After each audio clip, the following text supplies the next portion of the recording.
Sì, siamo venuti a fare una visita. Vedo che la signora con lei ha la mascherina. Ce l'ho anche io, però ce l'ho in tasca. Non avete paura?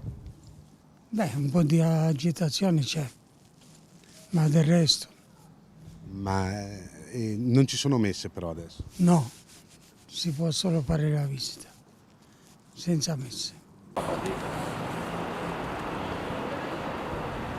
Sapeva che era chiuso, non chiuso, ci sono le messe. No, dirò che ero qua a Padova da ieri a vedere le ville venete e adesso sono venuto a vedere la basilica sperando che sia aperta almeno. E quindi ho visto che è aperta, questo già mi fa piacere, insomma. E da dove viene? Io da Pordenone.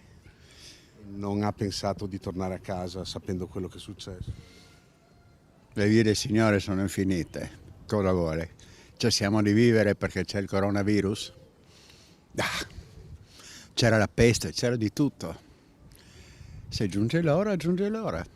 Inutile fasciarsi la testa. Io sono di questa opinione qua.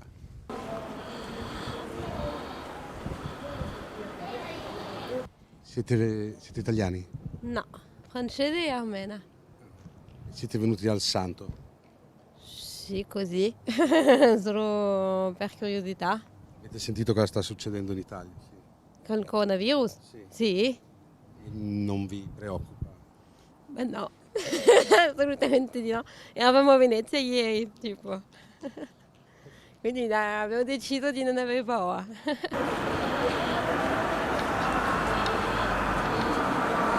Che adesso le scuole sono chiuse, l'università è chiusa, i musei legati alla Basilica del Santo sono chiusi come i musei cittadini. La Basilica resta aperta senza messe. Lei è entrata, c'era tanta gente? Io non sono entrata, sto arrivando adesso e sono venuta per il santo. Non la spaventa?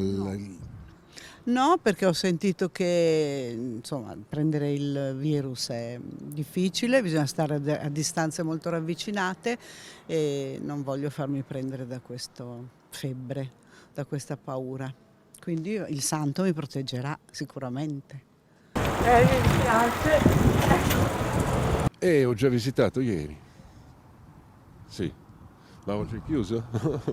Il santo è aperto, sono chiuse le messe. Come vive questa situazione? Le sembra un po'... Beh, noi siamo arrivati con il gruppo del balletto russo, noi siamo da Mosca e oggi dovevamo avere lo spettacolo al Teatro Goldoni di Venezia, domani al Teatro Verdi di Padova e poi a Treviso. E poi ieri sera abbiamo saputo che tutti gli eventi sono cancellati e riteniamo che è un po' esagerato, però dobbiamo obbedire a queste decisioni.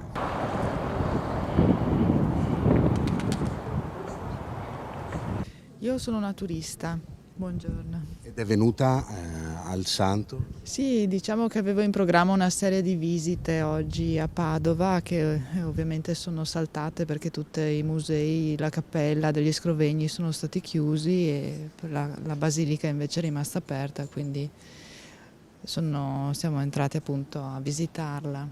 Da dove viene? Da Udine.